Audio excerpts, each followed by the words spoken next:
ভারতের যুদ্ধ বিমানে এবার made in India engine, Rolls রয়েসের সঙ্গে রিলায়েন্সের মহাজোট। বদলে যেতে পারে আকাশ যুদ্ধের প্রযুক্তি।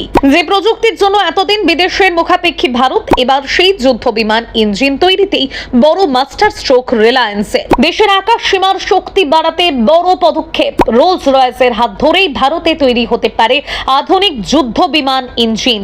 AMC এর শক্তি এবার দেশেই। রিলায়েন্স রোলস রয়েসের মহাচুক্তি। ভারতের মাটিতেই তৈরি হবে যুদ্ধ বিমানের ইঞ্জিন, বদলাবে প্রতিরক্ষা প্রযুক্তির সমীকরণ। ভারতের প্রতিরক্ষা শিল্পে এবার বড়সড় পদক্ষেপ। দেশীয় প্রযুক্তিতে যুদ্ধ বিমান ইঞ্জিন তৈরির লক্ষ্যে হাত মেলালো রিলায়েন্স ইন্ডাস্ট্রিজ এবং বিশ্বখ্যাত ব্রিটিশ ইঞ্জিন নির্মাতার সংস্থা রোলস রয়েস। বিশেষ করে ভারতের অত্যন্ত গুরুত্বপূর্ণ advance medium combat aircraft AMCA প্রকল্পকে সামনে রেখে এই কৌশলগত অংশীদারিত্বকে প্রতিরক্ষার ক্ষেত্রে তাৎপর্যপূর্ণ পদক্ষেপ বলেই মনে করা হচ্ছে। শুক্রবার দুই সংস্থার তরফে এই অংশীদারিত্বের কথা প্রকাশ্যে আনা হয়। পরিকল্পনা অনুযায়ী ভারতের যুদ্ধ বিমান ইঞ্জিনের নকশা তৈরি থেকে শুরু করে উন্নয়ন, উৎপাদন এবং সরবরাহ পুরো প্রক্রিয়ার জন্যই একটি শক্তিশালী পরিকাঠামো গড়ে তোলার দিকে এগোবে দুই সংস্থা।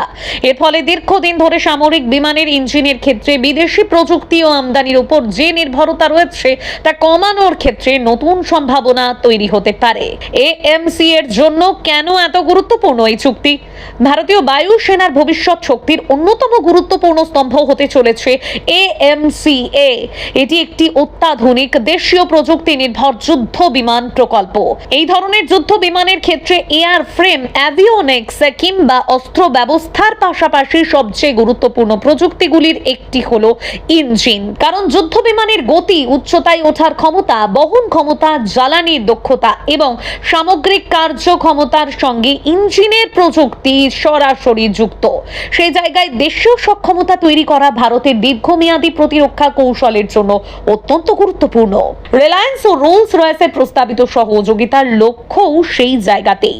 শুধু বিদেশ থেকে তৈরি ইঞ্জিন এনে ভারতে বসানো নয়, বরং ইঞ্জিন তৈরির জটিল প্রযুক্তি, উৎপাদন কাঠামো এবং সংশ্লিষ্ট দক্ষতা দেশের ভিতরেই গড়ে তোলার দিকে জোর দেওয়া হচ্ছে।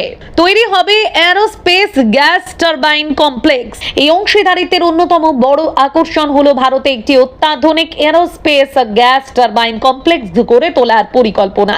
ভবিষ্যতে এই কমপ্লেক্সকে প্রতিরক্ষা এবং মহাকাশ ক্ষেত্রে শক্তি ও প্রোপালশন প্রযুক্তির গুরুত্বপূর্ণ কেন্দ্র হিসেবে গড়ে তোলার লক্ষ্য রয়েছে। এই ধরনের পরিকাঠামো তৈরি হলে শুধু একটি নির্দিষ্ট যুদ্ধ বিমানের ইঞ্জিন উৎপাদনেই তার ব্যবহার সীমাবদ্ধ থাকবে না। ভবিষ্যতের বিভিন্ন সামরিক বিমান এবং মহাকাশ প্রযুক্তির জন্য প্রয়োজনীয় ইঞ্জিন ও প্রোপালশন ব্যবস্থার গবেষণা ও উন্নয়নেও এটি গুরুত্বপূর্ণ ভূমিকা নিতে পারে।